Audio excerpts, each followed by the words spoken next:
on.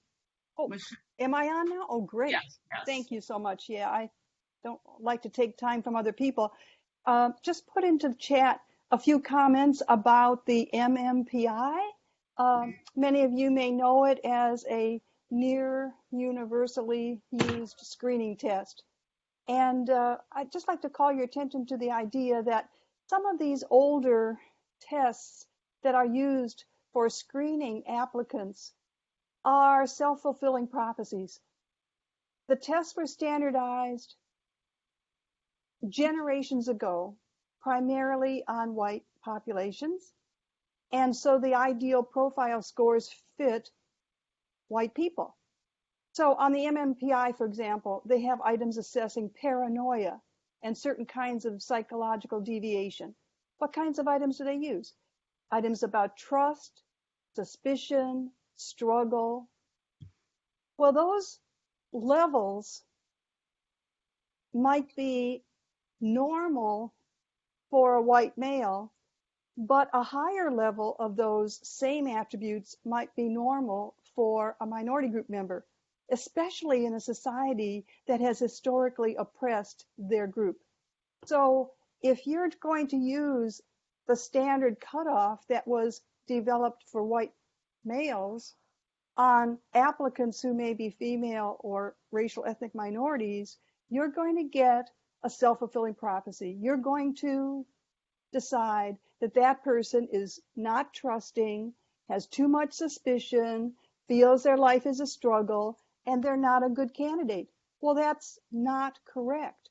Because if you don't have those attributes in a society like this and you are a minority member, you probably are clueless and wouldn't make a good police officer anyway. So I just want to sort of plant this idea that in addition to reminiscing about all of the bad ways in which we have recruited in the past, let's look at some of the current ways that need to be fixed and can be fixed if we question some of the old screening tests that have typically been used, and I would even say misused, to keep minorities out of this profession.